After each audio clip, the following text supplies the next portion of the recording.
Hello, welcome to Camera Reviews. I just got this today.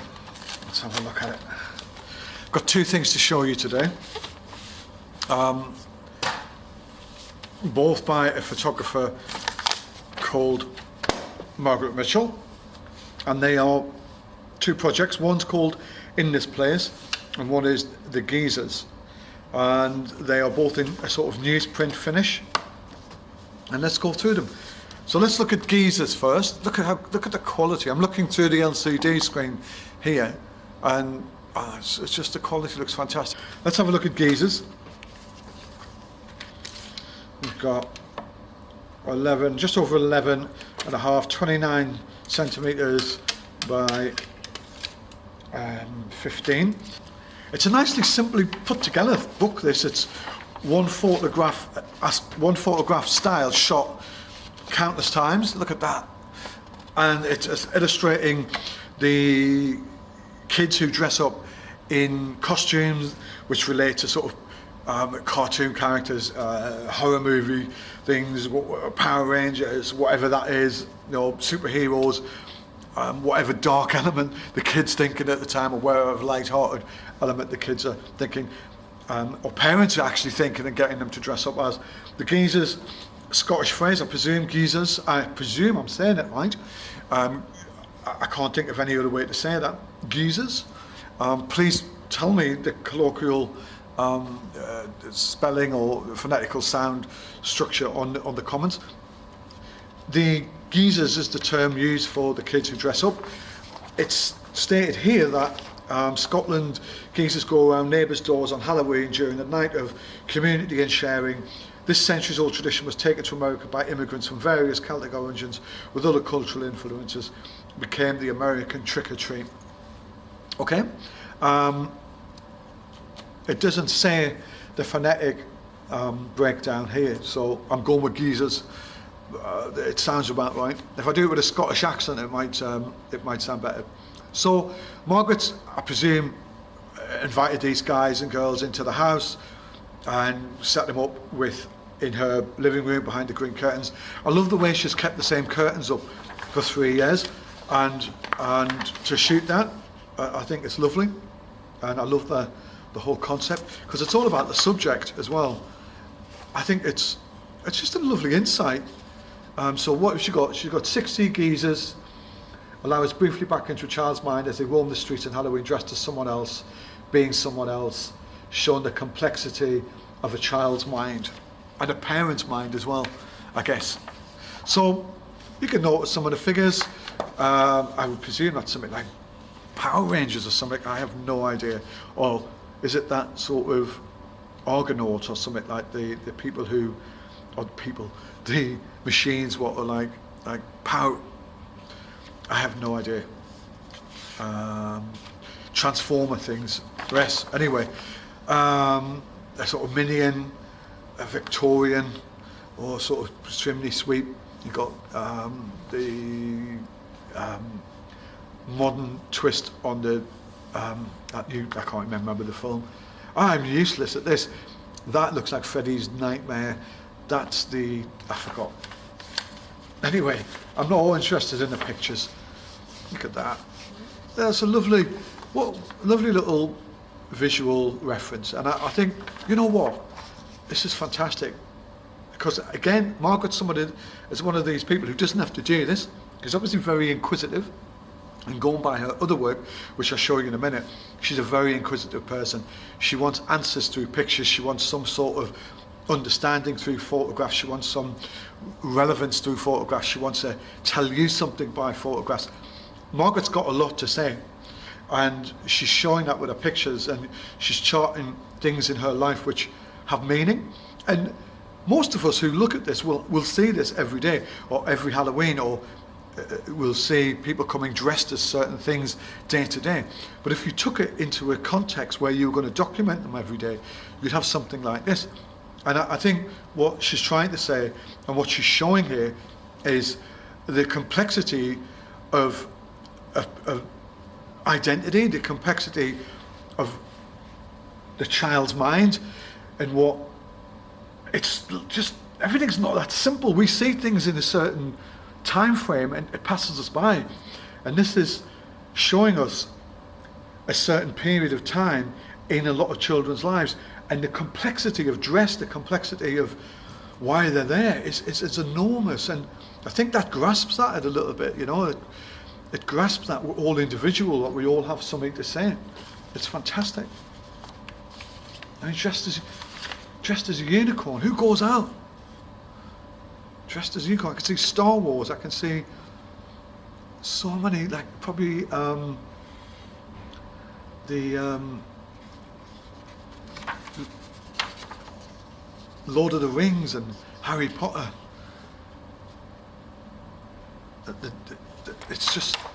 It's brilliant. And we had to put a football player in, the zombie football player. It's brilliant. Look at that. That's such a lovely piece of work. And can you imagine if everybody did this? Can you imagine if people, and we all sort of documented our life as we lived it, how much more educated we'd be on each other? And in fact, we are, because we have Facebook, and we are a little bit more educated on each other, for good and for bad. And I think this sort of quantified, but this sort of brings something together of what's happening now.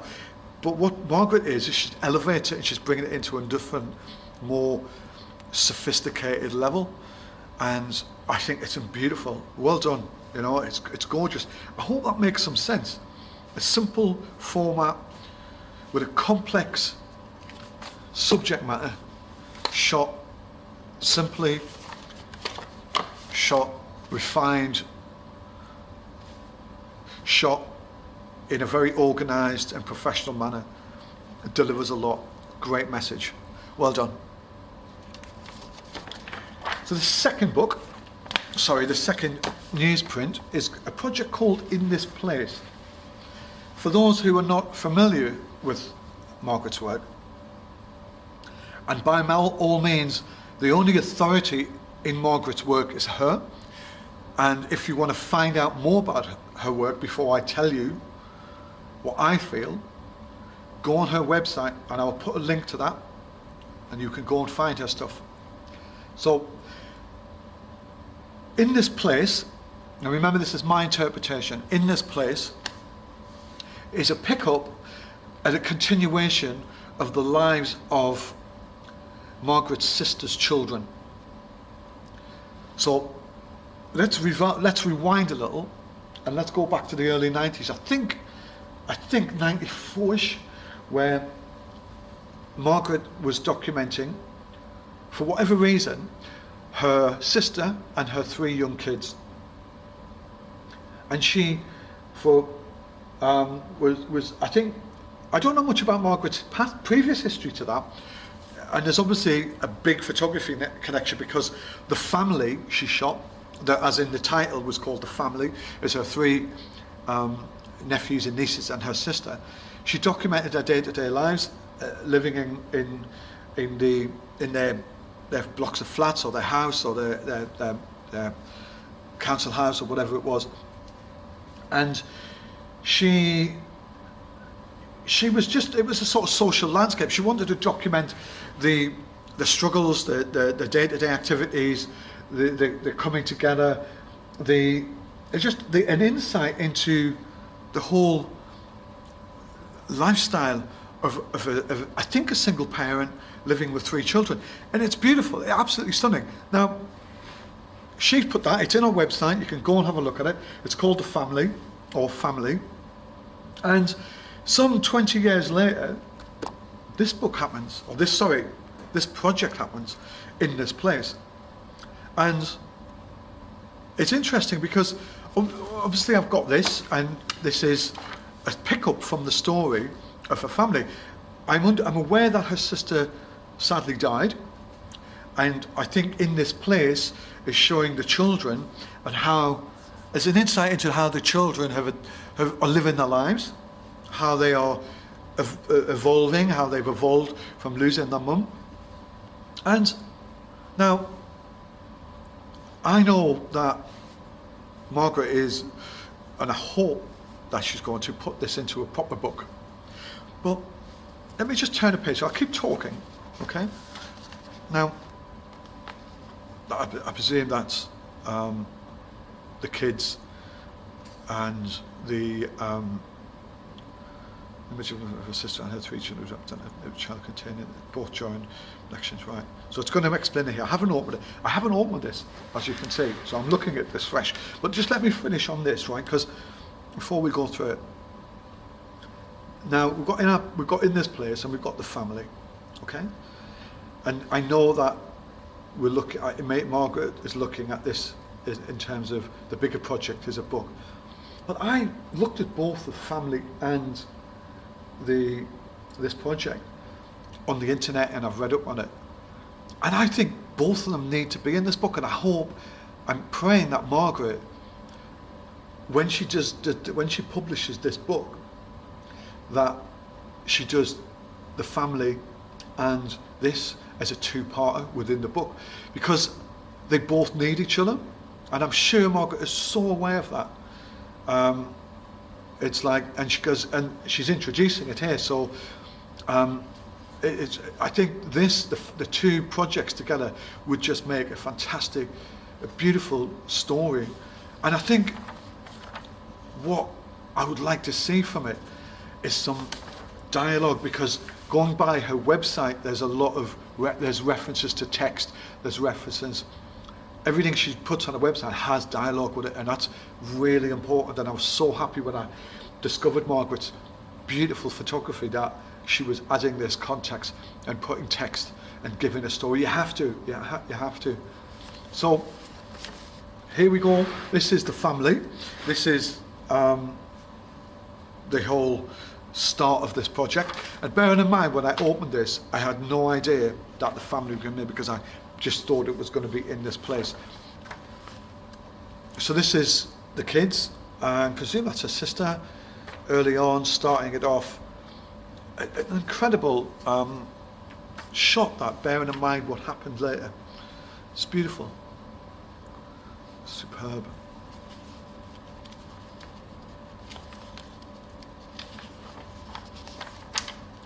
And it's charting it. There you go, 94. These kids are going to feel so lucky later on in life that they've had somebody like Margaret around to document their lives, and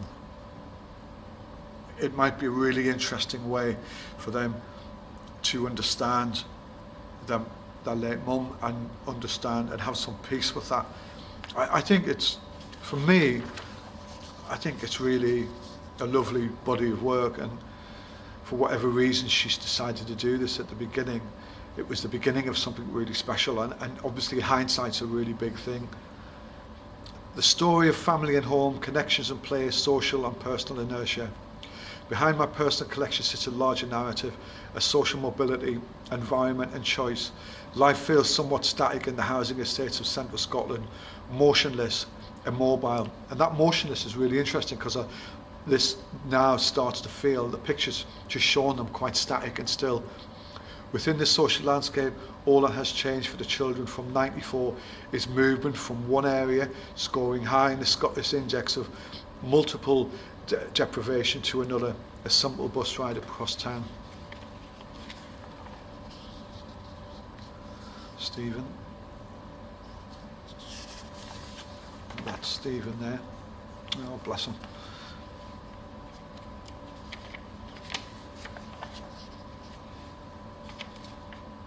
I've seen this so many times on my travels.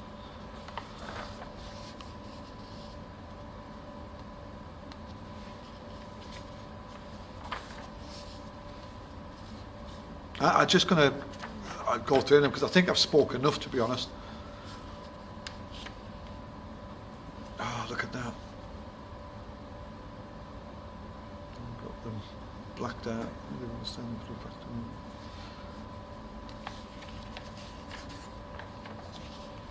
This is just, look at that, isn't that beautiful?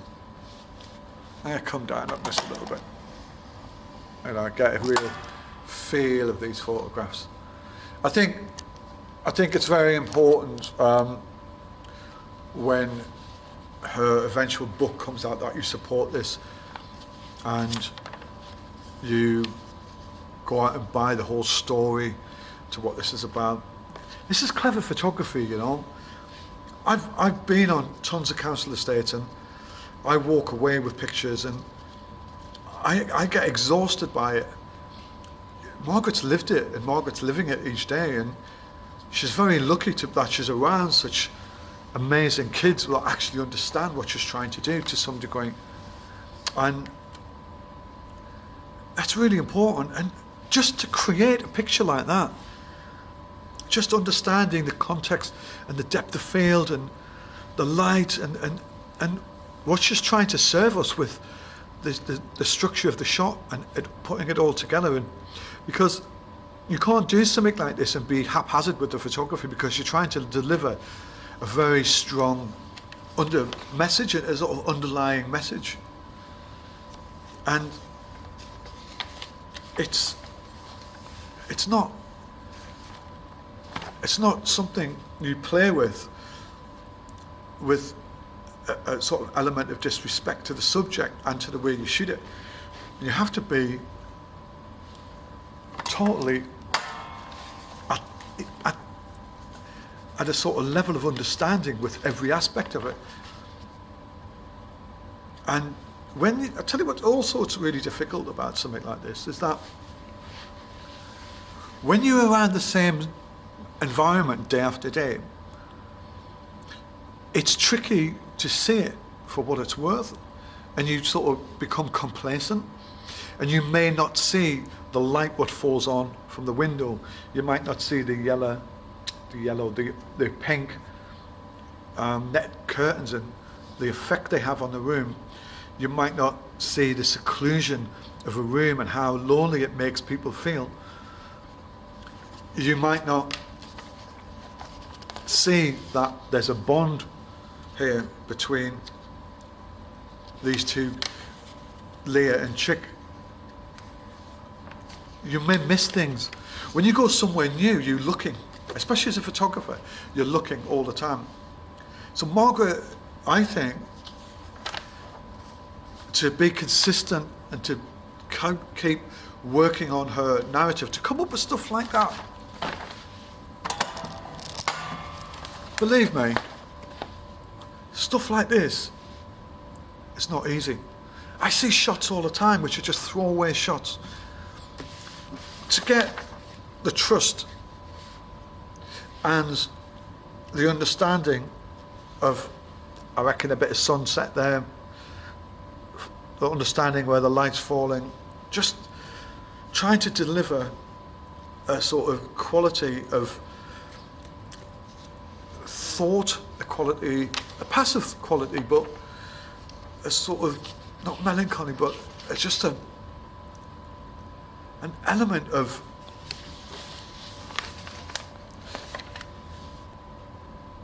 understanding the complexity of everything and just delivering an element of understanding with the photographs you're taking in relation to the subject matter. It's just, you know, Margaret's got her eyes wide open. Eyes are wide open. And coupled with the fact that she's a very good photographer, we're all privileged to witness something like this. Let's get the book out, let's get it published, and let's get this on our bookshelf. Well done, Margaret.